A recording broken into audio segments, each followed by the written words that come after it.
Supermarket sushi, really? No. Wait, Troy, you work here? I'm never not working. Like Head & Shoulders Scalp Shield technology, up to 100% dandruff protection, even between washes. Never not working, huh? Oh, Troy, you're such a good teacher. Yeah, I know. Never not working. Never not working. Never ever not working. Are you serious? Never not working. Dandruff protection that's never not working. Head & Shoulders Scalp Shield technology. It's never too early to plant the seed, to share the tradition, and instill a sense of pride in your HBCU with your little ones. HBCU Pride and Joy Children's Boutique helps you share your school spirit with a wide selection of adorable kids' apparel and accessories officially licensed from your favorite HBCU. Visit hbcupridejoy.com and follow us on all social media at HBCU Pride Joy on Facebook and Twitter.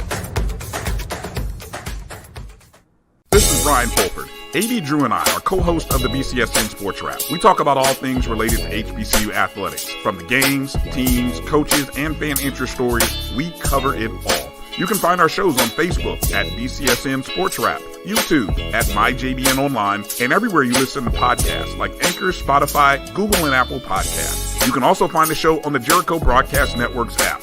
Make sure to download. We look forward to you joining the conversation and being a part of the show. You're looking for the latest information on Southern University sports, the Southwestern Athletic Conference, and HBCU athletics. There's only one place to go. Tune in to the Carlos Brown Show, exclusively on the Black College Sports Network.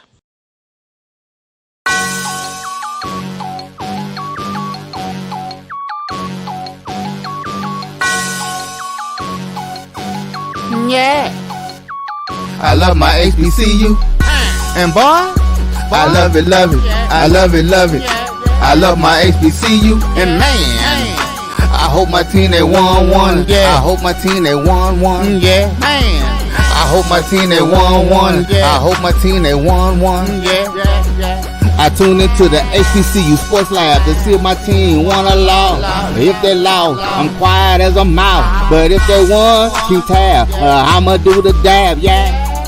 Dr. Cavil, he know what he be talking about. Mike and Charles, they know what they be talking about. They compress the analytic data with the hip hop. If you know them like I know them, they gon' tell you if your team, if they won or lost, and who the ball. So listen to Professor, yes sir, and pay attention, cause he gon' teach a lesson. And welcome into Dr. Cavil's Inside the HBCU Sports Lab. Charles Bishop here, of course, with my esteemed colleague, Mr. A.D. Drew from the BCSN Sports Wrap. Welcome in, A.D. Charles, let's just go ahead and sign the roll since the professor's not here. He got how long we give professors 15 minutes? You got him 15 minutes. We give doctors 15 minutes. We give professors 10. All right, Dr. Cavil. We just go ahead and get this easy A. I know that's the truth. We get the easy A today. Dr. Cavil, he's doing doctoral things today. He could join us a little bit later on, but he's pressed for time today. But we're going to kick this show off, get things going right. A.D. Drew, man, we got the SWAC baseball tournament at our feet, man. I'm looking forward to it. Looking forward to everything tomorrow. Say it again. I lost you there for a minute. You said SWAC and then it went silent, like they sniped you for saying SWAC, man. I hope not. I'm coming to you live from Atlanta. I'll be doing sideline at the SWAC baseball tournament on Wednesday through Saturday. Of course, it runs Wednesday through Sunday. So looking forward to some great baseball action. SWAC East, SWAC West matchups. We got a lot of interesting storylines. It's going to be fun. Looking forward to it. Oh, I'm looking forward to it. And also, Charles, I'll be able to catch up with you on Thursday. I'll get there when some teams gonna be playing for the ribs. You know what that means? Because somebody gonna be doing barbecue. Yeah. What you say? Playing for the ribs? Playing for the ribs. Playing for who gonna get there? Play the ribs, man. So yeah, I'm definitely looking forward to joining you guys on Thursday, and I should be there for the remainder of the tournament, man. We got an interesting matchup that no one quite expected when we have time to break down the brackets, y'all. Yeah, we'll get into it. I mean, it is a lot of juicy tidbits to get into with regards to the SWAC baseball tournament. And, like I said, it begins on tomorrow, 9 a.m. as Texas Southern and Florida A&M. They kick things off over there on SWAC Digital. So you'll be able to catch, of course, Charles Edmonds and Toria Black, and, of course, the guru himself, Coach Kadar. He will be providing commentary during the course of the SWAC baseball tournament. So it's going to be a fun one. Any fun news that is out there with regards to the HBCU universe, if you will? Well, I'm going to start off, I'm the Division II king. I'm the SIAC king. So let's start off with Duval. Okay. Ever Waters, as they have officially added tennis as their 17th varsity sport. They just finished the construction of a new tennis facility. It's a 4-court tennis facility. Of course, it's purple and orange. You know they had to paint it purple and orange. But they will be adding women's tennis, and they will begin competition in the 2024 season, which is, of course, next academic year, the 23-24 athletic year. So kudos to Ever Waters. Great things. I mean, they've added so many sports over the past 20 plus years. They've added women's soccer. They added volleyball. So they've added a lot of sports. They built that on-campus football facility. They just renovated the Adams Jenkins Center, which is the basketball and volleyball arena. So a lot of things going on, Dr. Faison down there at Ever Waters. Yeah, I was going to ask, what do you think is fueling that growth, especially, you mentioned it, over this period of time, over 20 years, Edward Waters has just expanded exponentially. What exactly is in the water down there? What's going on? Well, first of all, you have to start with the top. You have a president, Dr. Zachary Faison. I believe he got his undergraduate at Albany State University. I know he did spend some time at Tuskegee University. I know he's worked a couple other places, but those are just the two that off the top of my head that I do recall. But when you have a president that's pro-athletic and understands that athletics is the front porch to your university, your student enrollment increases via athletics, via winning athletics, and understands it. I mean, let's think about it, Charles. 3 years ago, they were at college. Yeah. 3 years ago, they were in the NAIA. Now, they're on the Division II level, NCAA, and their university giving out master's programs. Pretty soon, they'll be at the point where they'll be giving out doctoral programs. I expect to see that probably over the next decade or so. But it all starts at the top, from the president to whatever they call their board. You've had a couple of strong athletic directors down there. So Paul Bryant, yeah. So it's all from the top, all from the leadership, and it filters down. It goes downhill, then it comes back up. That's the best way to put it. Yeah, leadership does matter. I tell you what, and like you mentioned, that is a university. They understand that athletics is the front porch to the university. So kudos to Edward Waters for getting it done down there, adding tennis. So really excited about what some things that they're doing down there at Edward Waters. I think a little bit of news for myself, and this comes from the SWAC offices. They announced their 2023 all SWAC baseball teams. This is going to be very interesting. Before I did. Yes, indeed. All right, you ready? Here we go. I'm ready. All right. Texas Southern's Jalen Adderley was named the player of the year and the hitter of the year, while Alabama State's Omar Melendez was tabbed the pitcher of the year. Bethune-Cookman's Joan Gonzalez was tabbed the relief pitcher of the year, and Alabama State's Jamal George was named the freshman of the year. Bethune-Cookman's Highland Hall was named the newcomer of the year, and Alabama State's Jose Vasquez was the coach of the year, rounding out the list of individual award winners. Let's take a look at Jalen Adderley, who's the player of the year and the hitter of the year. Adderley is one of the top batters in the nation, AD, after completing the regular season, batting, get this, .423 overall. Contributed a total of 74 hits and 42 RBIs, while also tallying 65 runs. He currently leads the league in batting average at 428 and on base percentage at a gaudy 543 AD. So Dalen Adderley, player of the year and the hitter of the year. Pitcher of the year, I mentioned he was Omar Melendez. Melendez, one of the top pitchers in the conference this season, amassing a league-leading 2.59 ERA. He concluded the regular season play with an undefeated 11-0 record. His 11 wins for the season was a league high. He ranked third in strikeouts with 92, while also tallying 4 complete game efforts. Gonzalez, relief pitcher of the year. He emerged as one of the league's top relief pitchers in 2023, finishing this season with 10 saves. He worked 42 in the third innings pitched, tallied a 3.61 ERA, while also contributing 57 strikeouts. He was a key contributor for the Bethune-Cookman pitching staff that ranked second in the conference in ERA. And Highland Hall, newcomer of the year, one of the best bats in the league in 2023, ranked, get this, AD, in the top 10 in the conference in batting average, 376, run scores, 54, hits, 73, doubles, 17, triples, 6, and total bases, 114. He also garnered hitter of the week accolades during the course of the 2023 season. And finally, the freshman of the year, Jamal George, has been the starter behind the plate for the Alabama State Hornets in 51 of 52 games. He contributed a 290 batting average and 186 at-bats during the regular season competition, while tallying 33 RBIs and 54 hits. And what else can you say about Alabama State? Coach of the year, Mr. Vasquez. He led Alabama State to the most wins in conference play with 26 AD. The Hornets will go on to claim the SWAC Eastern Division title with a 26-4 overall league mark, while subsequently clinching the number 1 seed in the 2023 baseball tournament. AD, have at it, kill it. No love for any Rattlers up in there. I knew it was coming.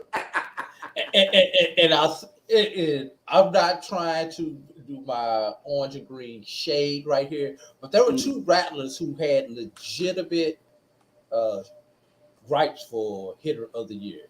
That being Ty Hanky and Jaquil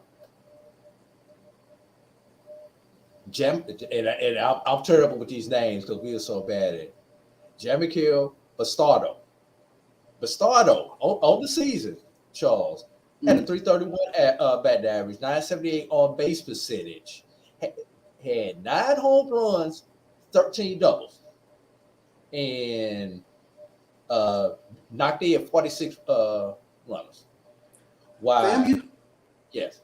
Now, FAMU is going to be a very interesting team. Go ahead. Why Ty batted 354, Charles, with a 1.053 OPS. Also had 9 home runs with 64 hits, 43 RBI. But here's the one, though, Charles. Here's the one. Sebastian Greco. Yeah. Sebastian Greco. Now, what hurt him was his batting average. He only batted 266. But still had a 984 OPS, scored 42 runs, had 58 RBIs, 14 doubles, and count them, Charles, 14 big flies. Yeah, 14 big flies. He was an RBI machine for the Rattlers this past season. An interesting tidbit, Sebastian Greco, 58 RBIs, and Joseph Green at 50 RBIs. Then this year they became like the second pair of Rattlers with 50-plus RBIs in a season. So that's a big accomplishment. Like I said, FAMU is going to be a very intriguing team in this tournament as we move forward. But I can't wait for this matchup, this opening matchup, 9 a.m. matchup tomorrow. We're going to get into it. We'll take a quick break here on Dr. Bill's HBCU Sports Lab as we come back with a little more SWAC baseball talk. I have in me the ability to make you a better you. So if you work hard, focus, stay on point, you can do anything. Trust me. We made this track to tell everybody they can follow their dreams. human voice has always connected audiences with experiences. Major brands all across America have trusted Kever's voice time and time again. Conversational, powerhouse, intelligent, and sincere. That's the voice you need for your creative marketing process. KEAVERSVOICE.com. Kever's Voice, Kever's Voice, KeversVoice.com. Always on, all the time.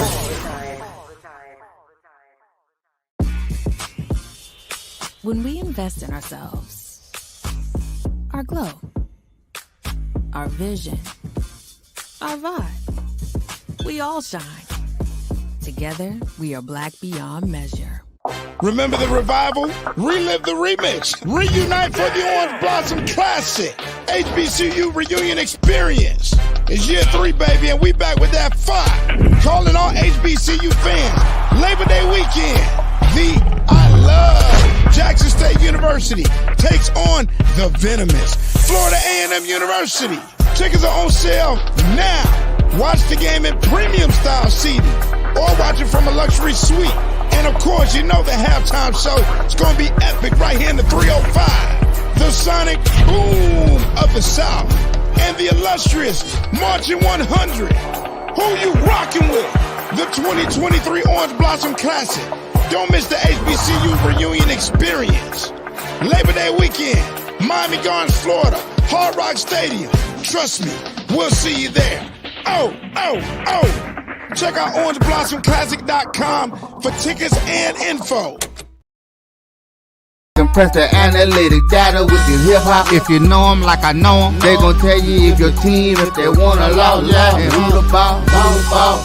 So listen to Professor, yes sir, and pay attention, cause he gon' teach a lesson. And welcome back in to Dr. Cavil's Inside the HBCU Sports Lab. A.D. Drew, my colleague, as well as he is the voice of all things SWAC athletics. Charles Evans, he will be doing play-by-play during the course of this SWAC baseball tournament. Welcome into Dr. Cavil's Inside the HBCU Sports Lab, Charles. It is a pleasure, guys, to be on the lab. You know, I was horrible in school and I was horrible in the lab, so maybe I could do a little bit better. Just being honest, I was a horrible, I wasn't a great person in the lab, so maybe I can do a little better tonight. Yeah, I'm jealous, fellas. I'm jealous of both of you all because both of you all are already in Atlanta, and I'm still sitting here in South Georgia, just trying to make sure I get all my work done at the 9 to 5 tomorrow, so I don't have to go to work Thursday morning and can get up there with you guys. Well, it's been all work since we got here. I didn't say y'all wasn't working. I just got to get this other work done so I can come hang out with you fellas up there. No doubt. In the A this weekend. Yes, indeed. Well, I tell you what, Charles, this tournament kicks off on tomorrow. We had an opportunity to catch a little bit of batting practice and guys going through the kind of final preparations today. But you had an opportunity to talk with some coaches. Well, what were your thoughts? I think everybody's ready. I think what happened in the regular season doesn't matter. You know, a softball coach once told me, once you get to the SWAC tournament, and we were talking about softball, but you can make this comparison to baseball, all bets are off. You know, Bama State was the best in the East. You look at Grambling, the best in the West. Does that matter now? No, it does not. Right. It's what you can get done over these next few days, because it's going to be a grind, especially with this first game, with this Texas Southern Bethune-Cookman game right off the bat. When you're in this 9 a.m. bracket and you're playing at 9 a.m., you lose that game, you're headed towards 2 more 9 a.m. games. I think that's the toughest bracket. So right off the bat, you know, we're going to see a Texas Southern team that I saw and you saw Charles Bishop over the weekend against Alcorn struggle in the field. And that's something that they're going to have to get better at in this tournament because mistakes get compounded. Teams take advantage of it. And so we'll see that in the very first game right off the bat. But Alabama State's trying to defend the tournament championship. It's not going to be easy. A lot of teams are coming after it. I've talked with Coach Crenshaw, the coach of Southern University. You know, their team that's been playing well down the stretch. You know, a number of teams are playing well at this time of year. Teams that were kind of halfway counted out, like a Southern University.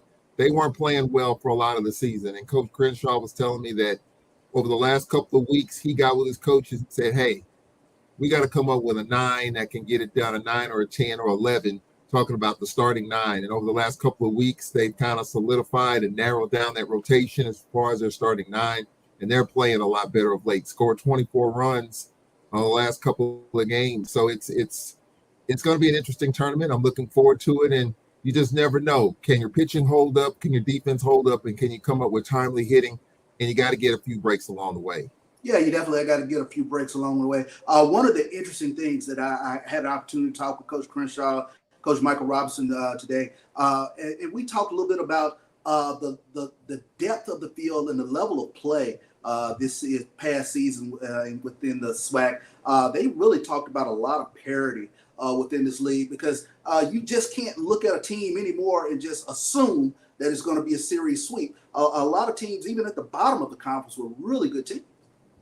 Yeah, I mean, if you look at the West, you look at the 2 teams that didn't make it, the Braves of Alcorn and UAPB. UAPB took 2 out of 3 against Southern down the stretch. Mississippi Valley, a team that the first-year head coach played well early in the season, kind of fizzled late. So when you look at that, there's a lot of improved baseball in this league. I look at Florida A&M and the job that they've done. Coach Shoup's been around a long time. Of course, Coach Vasquez, the coach at Bama State, taking over for Coach Melendez, who did really well when he was in this conference, and then he moved on.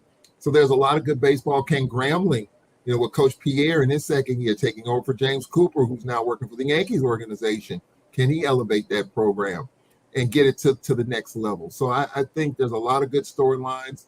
There's a lot of behind-the-scenes storylines with coaches, with players. Some stuff we'll talk about tomorrow with Bethune-Cookman, a team that was 2 years in between playing baseball. They were down. That program was down for 2 years. Mm-hmm. And so during that time, some interesting stories with their coach, with their players. We'll talk about it, tomorrow. But I think these are just the type of stories a lot of people don't know about, a lot of good stuff to talk about, and it just adds to the intrigue of the tournament. No doubt about it. AD, go for it. Well, we talk about the matchup that I was talking about was the fact that Southern was able to move from the 4 spot last week, move up a spot to the 3 spot, and actually you had a tie between them and Texas Southern for the 2 spots. So they tied for number 2 in the West, but Texas Southern got the tiebreaker by y'all know what caused the tiebreaker, right? Them doggone rainouts, because Texas Southern had a 400 winning percentage against Grambling, winning 2 of 5, and Southern played all 6 and won only 2 of 6, 333 versus 400, and that wound up being the tiebreak, since those teams had the same identical record and the same record against each other. But you're talking about a Southern team that's won 5 of their last 6 and 8 of their last 9 in conference, going up against a Bethune team that has lost 3 of its last 5 in conference. So it's going to be interesting to see what's that. Bethune has the better record, but Southern is the hottest team. And fellas, you know what this is actually set up? Now that Southern has flipped brackets, are we going to see Southern and Bama State in the finals again? If we should, it'll be the 3rd time in the last 4 years that we'll see Alabama State and Southern in the finals. And for Southern, it will be the 4th year in a row that they are in the finals. What your comments, Charles? Yeah, I mean, Southern's a team that you definitely can't count out. Early in the season, a lot of people counted out the Jaguars, and I got a chance to see them play in Baton Rouge against Alcorn, and there was a lot of head scratching going on at Heinz Field. Like, is this Jaguar team ready?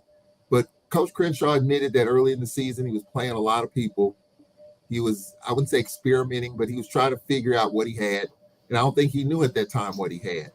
It wasn't until the last 2 or 3 weeks of the season, according to him, that they were kind of able to figure out some things. And with baseball, you play so many games. You play over 50 games. You play every weekend. You got midweek games. So you got a lot of data to determine who you got to go with at certain points of the season. And so he's kind of narrowed that down. So the Jaguars, they're the one team that knocked out Jackson State, in which they had one of the great conference records that we've ever seen, 24-0. And I talked to him about that earlier today. Southern's a team that quietly is playing well, but you can't count Jackson State out either. I talked to Omar Johnson today. He's trying to get the guys to buy in. He said that was a struggle during the course of this season, in which Jackson State was not the same JSU if you just look at their record. But he feels like, hey, don't sleep on us. And so that's what makes this tournament what it is. You just never know what you're going to get, because when you're up against it, when your bullpen is thin, when you're grinding out these games, which team can come up with the big hit, which team can come up with that third out. It takes 27 outs. And I think that's why the SWAC tournament is so unique, in the fact that you never know what's going to happen. That's what makes it what it is. And I think this year is going to be a little bit different, because we're in a different venue, playing here in Atlanta. And you just never know. I mean, you can't count out FAMU. They're much improved. You can't count out Bethune-Cookman. They got the pitching. Alabama State's got the pitching. Jackson State's piecing it together. So every team's got a storyline. But I think as far as, Bethune-Cookman is concerned, they're a team that, like I said, for 2 years they didn't play. And so they were able to build that roster piece by piece. Some of those players, Bethune-Cookman sent them to JUCO when they were down. And those players that were sent to JUCO came back to Bethune-Cookman. So the commitment for those players and those coaches, I mean, there's a lot of stories with that, but I think that's what makes this SWAC tournament unique. Stories for each program, and that's why you just never know. I mean, for the talk of a few years ago, I would say a decade ago, there was a talk of reducing the tournament from 8 teams to 6 to 4, whatever it is. I think right now, 4 teams in each division is a good deal. And I think going forward, I think it'll make it even more an exciting tournament. I don't see it changing. I don't see the format changing. That hadn't even been talked about, to be honest with you, over the last few years. I think coaches are pretty happy about it. And I just want to chime in on the all-conference awards, too.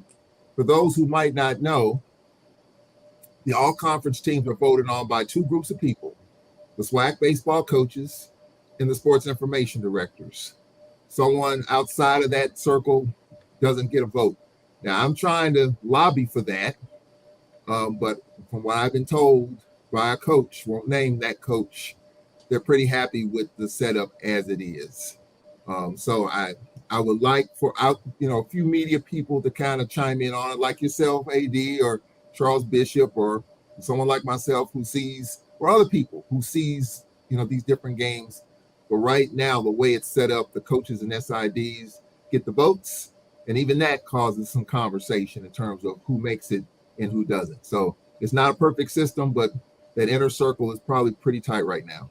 No doubt. Well, I think Charles Evans should get the vote emeritus, because he is the voice of SWAC athletics. That's just my personal opinion. I'm sorry. Right, before I turn back, I do have one more, and if you would, Bishop, before I get back over. We got a team on the opposite end of the spectrum from Southern, and that would be the Panthers of Prairie View A&M. They have lost, 5 of their last 6, 8 of their last 10, and 10 of their last 13 in conference, taking on arguably the best team in the tournament, Alabama State, in the first round. A loss to Alabama State, I mean, let's be real. What does that do to confidence if they were not only to lose to Alabama State, but to come out and get, say, run ruled by Alabama State in this opening round? Well, Prairie View was one of the top teams in the West for a period of time. Until the month of May. You talk about falling off the wagon. I'm a big Antoine Riggins fan, because there were some years in which he struggled. There was some griping going on in the Panther Nation for a little bit of time, but he got it together and they had a deep run. And so I think he's okay. But these struggles, they have a tendency to linger a little bit. Now, like I said, in the SWAC tournament, all bets are off. What you didn't do or what you did doesn't matter once you get here. So Prairie View could turn it on again, and we could see the Prairie View that we saw for a lot of the season. But when you're coming out of that loser's bracket, if you lose that first game, you're in a world of hurt, because a lot has to go right, especially if you lose a game in which you're going through a lot of your your pitching. And here's the thing about pitching that's important. Now, it's different from softball than it is baseball. What I saw in softball is a lot of coaches go with their number 2. But in baseball, I talk with the coaches I talk with today, they're all going with their number 1s. So if your number 1 struggle, and then you got to go deep in your bullpen, you're in a lot of trouble. There's only a handful of teams in this league, I think, that has the depth at pitching, and most of it's on the eastern side. Coaches have talked about this. The East is pitcher heavy. The West is bat heavy. And coaches have even admitted this. I've said it for years, but for coaches to actually admit that, that says a lot. So if you're looking at Bama State, for example, won it last year. They had a ton of arms, and there were some arms we barely even saw last year. They were just that deep. Bethune-Cookman's deep. FAMU's deep in terms of arms. Now, the West is about scoring as many runs as you can, but Coach Crenshaw pushed back on it when I talked to him about it. He believes the West does have some pitching, and they do, but I think the East is more arm heavy. But for Prairie View, if they get in that loser's bracket and have to go through a lot of arms, it's going to be tough. And so I think for Bama's, and what makes this tournament unique in the fact that some of these matchups you don't see during the regular season. You have some tournaments and some games early in February that you play some of these teams in opposite division, but for the most part, you don't know about the team that you're playing. And some coaches have told me today they really don't care. It's about what they do, not necessarily what the other team has. So again, that adds another dynamic to this tournament.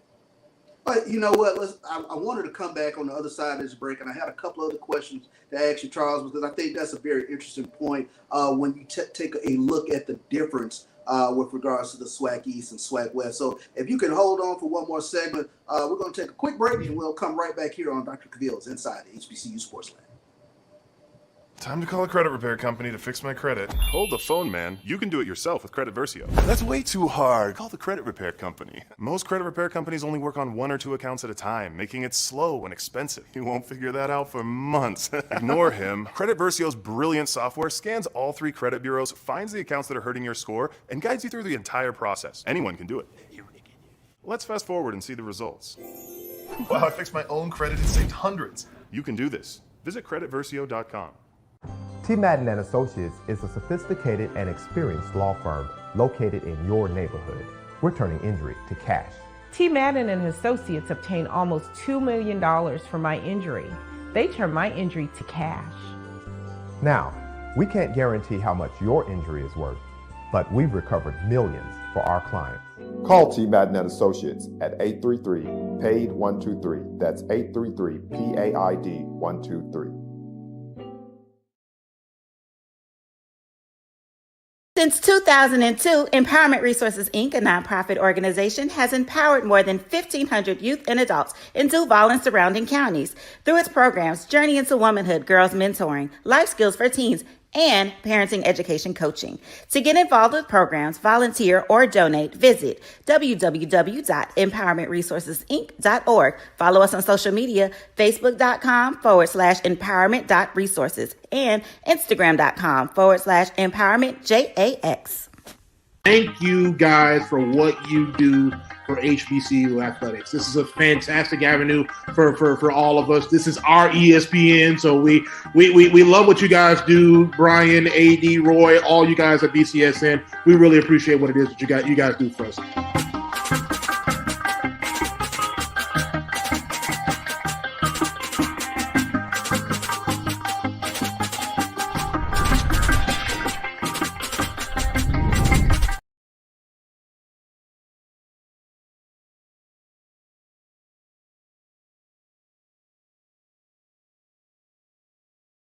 Compress the analytic data with your hip hop. If you know them like I know them, they gon' tell you if your team, if they wanna lose, and who the ball. So listen to Professor, yes sir, and pay attention, cause he gon' teach a lesson.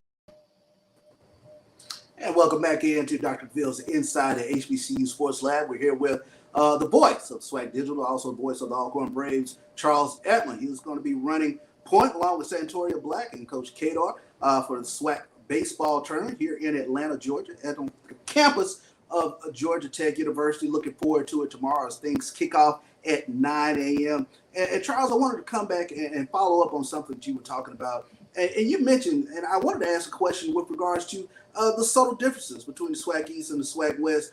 You touched on it in regards to the SWAC East being pitching heavy, especially when you take a look at names like Omar Melendez, Alabama State, Hunter Beats at FAMU, and Nolan Santos at Bethune-Cookman. But they slug it out kind of over there in the SWAC West. But are there other little intangibles that you see between the divisions? I think defense. I mean, I think defensively, I think in the East it's a little bit more solid. I mean, we saw Texas Southern series this past weekend in which they committed like 7 or 8 errors in a 2-game stretch.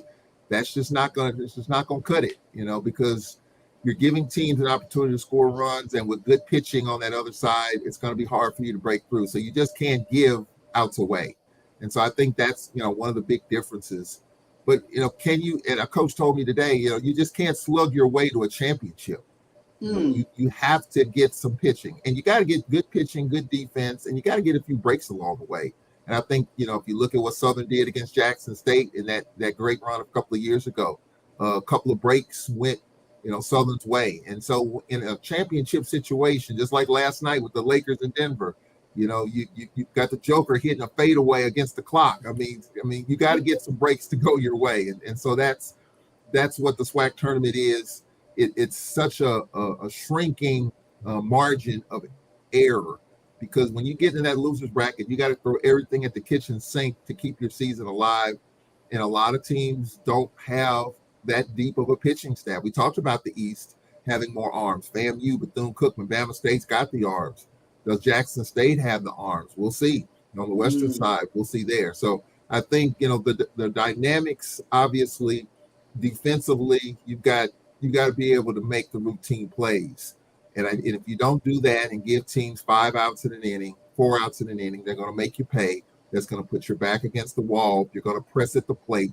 And let's be honest, in the postseason, the strike zone shrinks a little bit. Sure. You get squeezed as it's called in baseball. You get squeezed in the postseason. Yeah. In the regular season, probably not as much, but the postseason, that strike zone shrinks just a little bit, and it makes guys press at the plate, makes them chase at the plate. So those little things definitely add up. Do you think each team has their own individual identity, or does SWAC baseball take on what we look at with regards to Major League Baseball?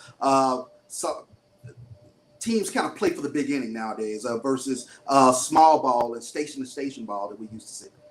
I think what you're seeing now in the SWAC, you're seeing a lot more speed. A team that didn't even make the tournament, Mississippi Valley, led the nation in stolen bases for the good part of the first part of the baseball season. They had 2 of the top 3 stolen bases guys in the country early in the year. And so I think what you're seeing now, and I was looking at the stats today, you got a lot of teams, you got a couple of teams with over 100 stolen bases this season. So I think what you're seeing is that teams, you put them on, they're going to try to micromanage the inning. They're going to try to what we call manufacture a run. Sure. So you got a leadoff walk, you sacrifice the second, you move them to third, and a sac fly gets them home. That's called manufacturing a run. And that's what you're going to probably see a lot of in this tournament. So I think, each team has its own intangible. Some teams have a lot more bat power, like what we saw with Texas Southern. I think Southern Grambling's got a lot of bat power, but I think you're going to have some other teams that are going to play a lot of small ball. If you get a lot of 4-3 scores, I think that's indicative of what you're seeing probably when Eastern Division team win by 4-3, 5-4. But if you got 13-1, 14-6, if you post a 14-6 score in the SWAC tournament, my guess would be it would be a Western Division team winning that game. If you gave me a 4-3 score, a 4-2 score, a 3-1 score, I would take a guess that an Eastern Division team won that game. Without even putting the teams up there, I would say it's probably an Eastern Division team that won that 3-1 game. That's just my guess. But all that might get blown out the window the first game tomorrow. You just never know. But analytics tell you, that the high scoring games will favor the West, the low scoring games will favor the East. Sure. Go ahead, AD. All right. I'll start. Both of you guys can chime in on this. Saturday is the quote unquote off day / if day for the 2 bracket championship. Will we see games on Saturday? will we see if games from either bracket A or bracket B on Saturday? That's a good question. Hmm. I would take a guess and say that if Alabama State represents again, I think they will probably get through that bracket, and I think What they'll about the probably other be side? off on Saturday. What about the other side? I would say on the other side, Grambling, if their pitching doesn't hold up, Grambling might be, or some of those other teams in the West might be in a situation where they'll have to play on Saturday.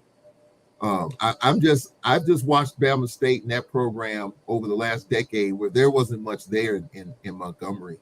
You know, they hired Mervell Melendez from Bethune-Cookman, and he struggled early at Bama State, but then he got the arms, he won, he moved on. Coach Vasquez was his assistant, he was promoted, and that team is taking a pretty good life. And it's gonna take, and he has the utmost respect for this conference, by the way. He understands that this thing ain't gonna be easy. You know, he's got to have an arm. He respects the other teams in the league. So I would say that, you know, just based on what I've seen, I think Bama State, if they continue to do what they do, they could very well be off on Saturday. But I think on the other side of it, I think if you got a Grambling or a Texas Southern, you know, I think they could very well get it going, get it to Saturday, and then we might have some baseball on Saturday. No doubt. We'll close things out on this, AD and Charles. I wanted to ask this quick question. Are there any players in particular that you are intrigued by or looking forward to watching over these few days?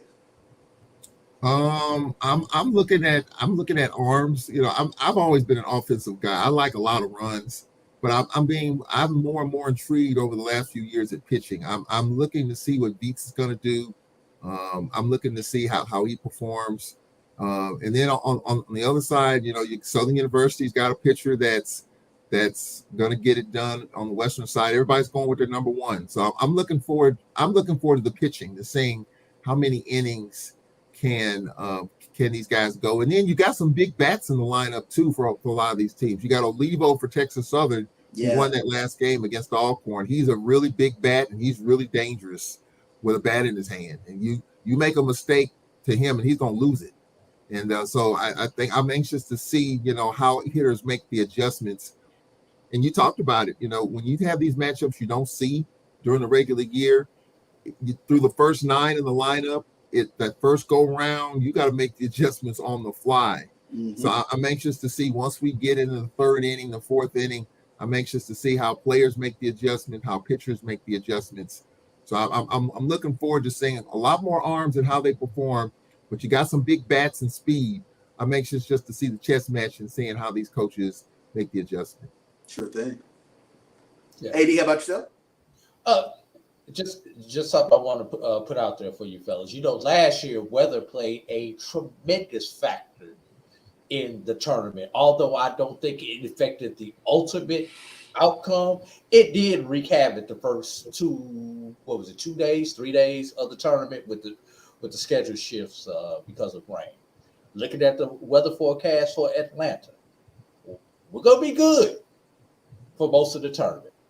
But guess what? We've got an 80% chance of rain. That would be championship Sunday. Oh, wow. Would they happen if they see this, if there's nobody playing on Saturday and both teams sweep through, would they consider moving the championship game up to Saturday, even though they have the TV? Or we just gonna have to play and hope that 80% comes in at 9 o'clock in the morning and we can still go at 2 o'clock in the afternoon? I'm just throwing it out there, fellas. Yeah. I think TV is going to dictate. Of course, we're doing the games on the SDN all the way up until the championship, but then after that, ESPN takes over and they kind of dictate the terms there. I will say last year. Huh? I said, remember they cut us off last year and sent us over to the digital after about the 12th inning last year. Yeah, I mean that was a unique circumstance. The game ran long, but I will say this though. I think weather's already played a little bit of a factor today in the practice. You know, every team, Georgia Tech has an indoor football practice facility adjacent to the baseball stadium, and they covered the field. There was rain, the field was covered, and nobody could practice on the field today. Everybody that was taken, they have an indoor batting cage, of course. So you had 2 things going. You had the indoor batting cage, and then right next door, they were using the Georgia Tech football indoor facility to take ground balls. That plays a factor, even though you get your work in, but it's not simulated in a sense in which you're not on the field. Yeah. So that could play a factor a little bit here. May not be, but I do think, you would like to. I know some coaches, they didn't say it today, but I'm sure they would have loved to get. I know Omar Johnson, for example. I think you have to accept the conditions, but he likes to be on the field that you're playing on. And so I do think that, that's something that no coach will probably talk about because Mother Nature is always undefeated, but teams didn't get a chance to get a workout on the actual field today. I'm sure they'll try to make up for it a little bit in the morning and tomorrow as you get your work in, but you would like to get that work in 24 hours before just to see the hops, the bounces. It's one thing at the softball tournament in which you're playing on turf, it's true, but you're playing on grass. You just want to see the nuances. You want to feel it. And so I think that might make a difference a little bit once we get to tomorrow because they didn't get a chance to get the work in on the actual field today. Yeah. Looking forward to it. I think kick off tomorrow morning, 9 a.m. Charles Eben on the call as we get things started off. And you too, Charles Bishop. Yes. Hey, we're doing something new, ladies and gentlemen. Breaking news. We're going to have a guy in the dugout. Charles Bishop will be doing interviews during the game. And I've talked with James Crenshaw, our producer. We're going to work through it in which he'll do interviews with some of the coaches, either in the third inning. I say the fifth inning, we're kind of tweaking that when it's going to happen. But this is something we're doing differently this year. In-game interviews just to get the pace, the flow of the game, what the managers are thinking, what the managers are doing, the ebbs and flows. I think that is a wonderful addition to the baseball broadcast. I'm looking forward to Charles Bishop's analysis from the dugout. Yeah, looking forward to it being embedded with the coaches tomorrow. It should be a fun one. As Texas Southern and Florida A&M, they kick things off. This is going to be a great tournament. I think all the coaches are excited. Players are bopping around today. We're looking forward to a great tournament over the next few days. Looking forward to it. Should be a lot of fun. Should be a lot of fun. We'll take another quick break here on Dr. Cavill's Inside the HBCU Sports Lab. Thank you, Charles Edmonds, for stopping in. We'll be right back. Supermarket sushi, really? No. Wait, Troy, you work here? I'm never not working. Like Head & Shoulders Scalp Shield technology, up to 100% dandruff protection, even between washes. Never not working, huh? Oh, Troy, you're such a good teacher. Yeah, I know. Never not working. Never not working. Never, ever not working. Are you serious? Never not working. Dandruff protection that's never not working. Head & Shoulders Scalp Shield technology. It's never too early to plant the seed, to share the tradition, and instill a sense of pride in your HBCU with your little ones. HBCU Pride and Joy Children's Boutique helps you share your school spirit with a wide selection of adorable kids apparel and accessories officially licensed from your favorite HBCU. Visit hbcupridejoy.com and follow us on all social media at HBCU Pride Joy on Facebook and Twitter.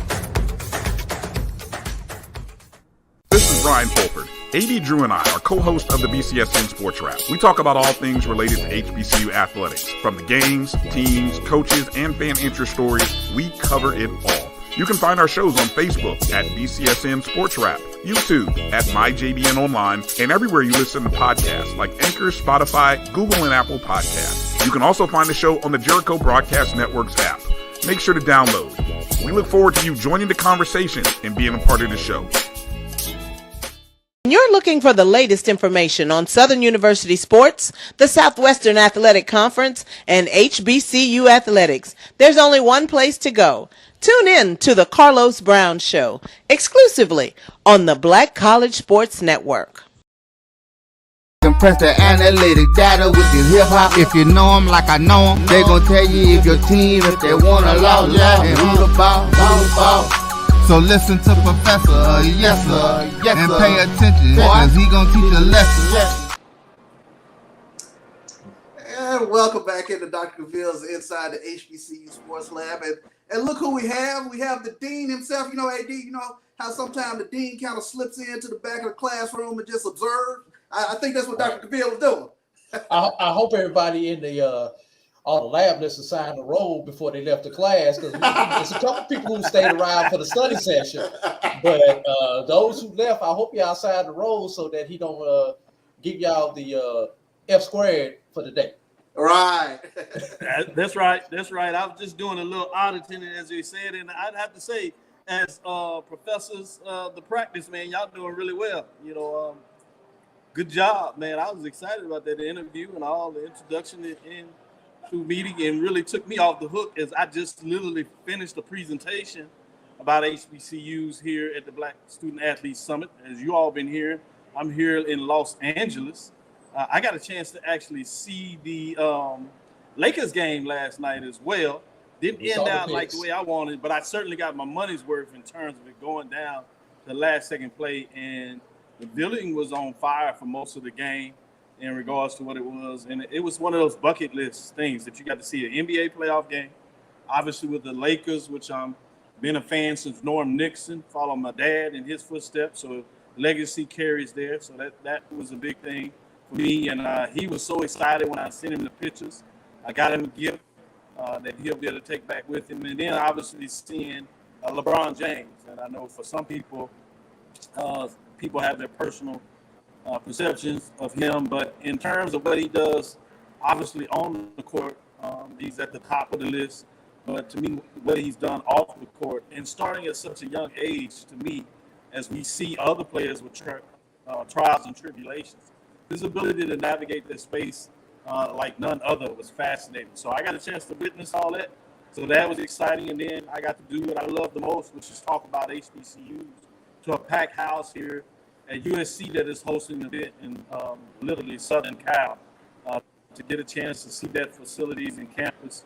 It's amazing in a lot of ways of what that looks like. How ironic you said Southern Cal, where Bronny James is going to be going to school that next year. Exactly, and so I got to see that. And I was trying to find a coach, athletic administrator, so I could ask that question. You know, I always got the reporter side of me. I had my equipment with me to do the interview just in case.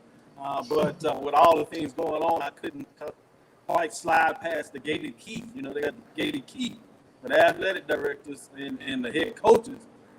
And so I didn't have that magic ability to navigate that space. And I must admit, it's not like I sent in a prior request like you tend to do from a media perspective. But sometimes, you know, you like to see if you can get lucky. But I did get a conversation with a lot of other athletic directors, individuals that are working with students in terms of student analysts and things of that nature. Some ADs were here, as I said. Check this out, Charles.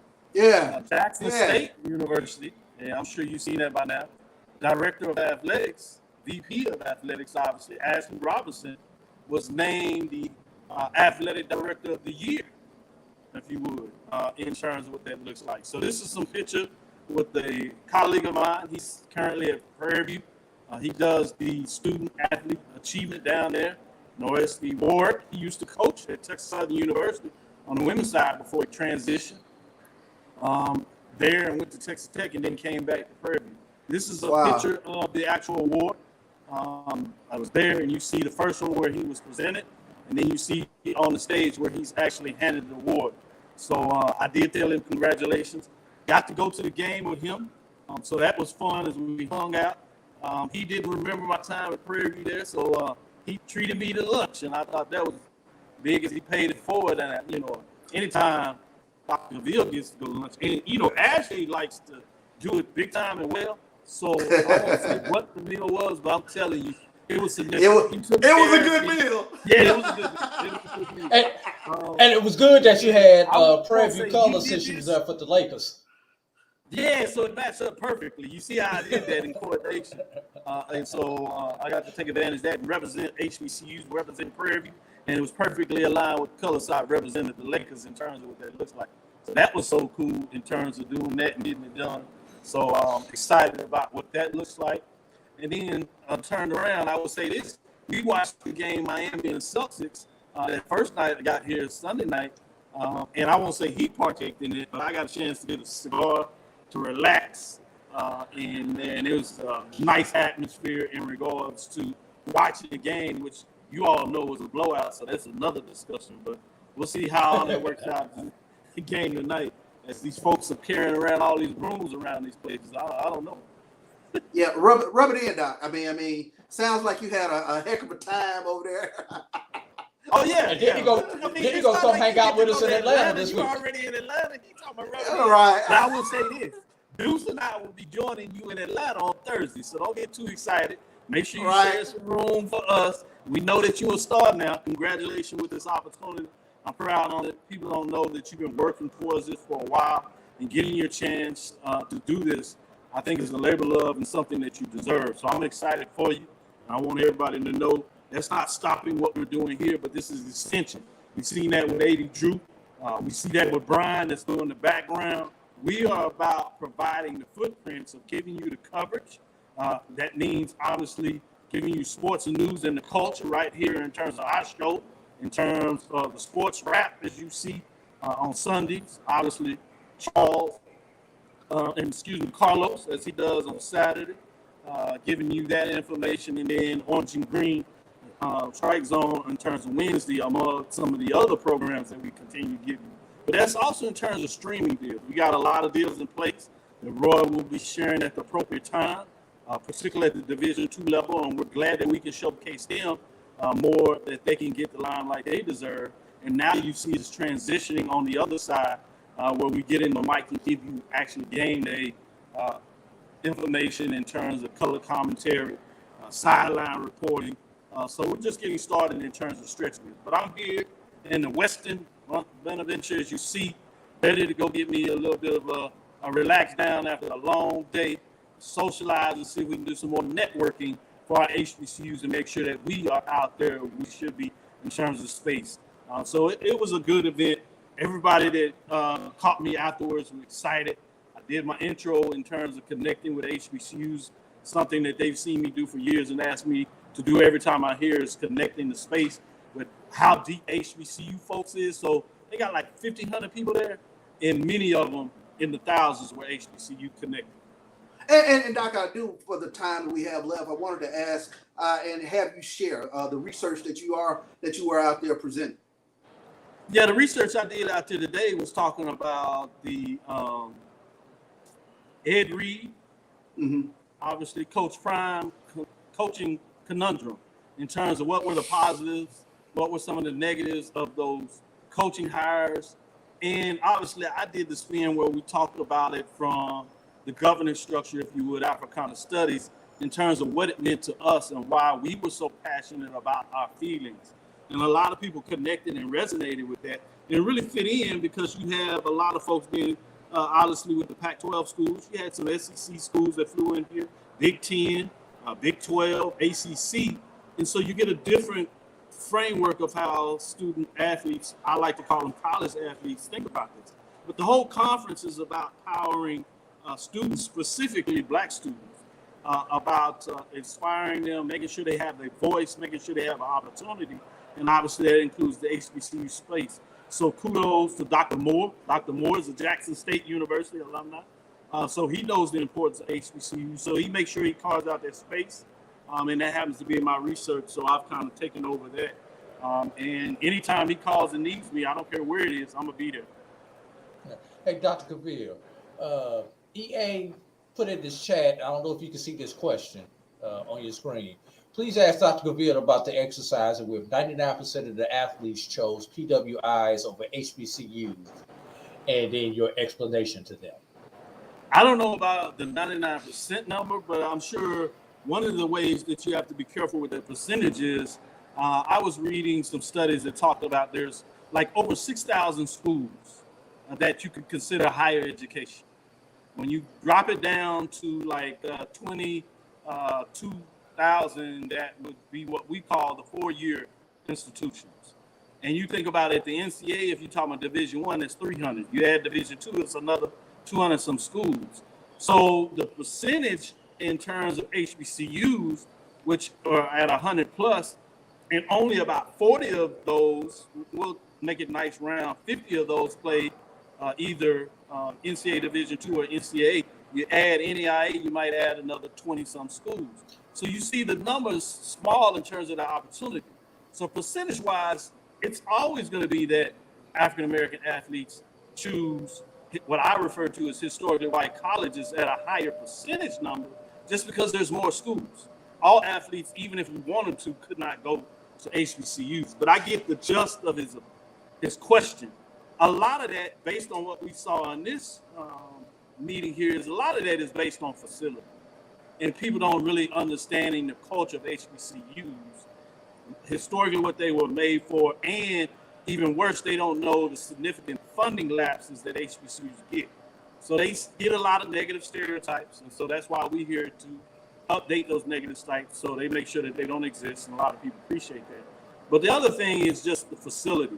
So much financial money is, we talk about the business side, go in terms of the television revenue, and they've been able to literally build fortresses around student athletes, and they fall in love with these facilities. And that's another reason that you hear a lot of athletes talk about joining historically white college university athletic program. The last thing I will put a final point on this that is important though, while a lot of them choosing it, it's not healthy for them. You hear so many horror stories that we talk about here about why they're trying to empower themselves. And a lot of that is because they are not able to share their identity that they tend to be able to share at the HBCU. So that's been a very negative perspective. And when I say identity, I'm not just talking about their ethnic identity, but also their cultural identity from a different perspective, as well as making sure they move beyond just being seen as a sport person. Because many of them, as you can imagine, as an athlete or jock, even worse, as many of them question as they're on campus, a lot of people ask them, are you an athlete? Because they don't believe in general that they would be on the campus unless they're an athlete. And that's dangerous in terms of their mental psyche. That's huge. That's a great final point, if you will, to kind of wrap up this show. I tell you, Doc, we talked all things with regards to the SWAC baseball tournament. You'll be here on Thursday. Things kick off tomorrow. I'll be watching tomorrow, Charles, on Wednesday. Yeah. So put on your best cap. I'll be watching first thing in the morning. I No know doubt. it's early, but I set my clock, so I'll be up for that first pitch because I want to hear everything. 80 Drew, as they said, I know you'll be getting down there a little later. I want to make sure you give me all the updates because I'll be watching. I want to see what y'all do. So when I get there, I'm ready. I can just sit back and I can make sure Deuce enjoys himself. I think I'm gonna get there the same day you are, Doc. I won't get there until Thursday. So, yeah, no problem. But you get there earlier than me. I get there late, probably the last game. No doubt, no doubt. Well, I tell you what, that'll Catching bring. this plane, man, and catching this plane from LA, boy. Whew. Yeah, I can imagine. So you got to fly back to Houston to pick up Deuce and then fly to Atlanta. Am I getting that right? That's it. So I'm literally going across the country with a stop in the middle. There you go. Hey, but you're picking up an important piece of luggage. Don't say Important piece of luggage you got to pick up in Houston. In the business. There it is. There it is. There it is right there. Well, I tell you what, it's been a great show. We talked about it. Things kick off in the morning, 9 a.m. With regards to Florida A&M and Texas Southern. Dr. Cavill's inside the HBCU Sports Lab. Where else can you get everything that you need in regards to what we call the HBCU diaspora? Man, right that's here. 6 o'clock, Charles. That's 6 o'clock. Are you getting it then? I'm not at work, man. What y'all doing? Exactly. Well, for myself, Charles Bishop, A.D. Drew, and Dr. Cavil, you know how we close this thing out. I get to kick things off tonight. Let's go. A.D. Drew. Of course. Doc. Lecture. Dismissed. Travel light. We holler.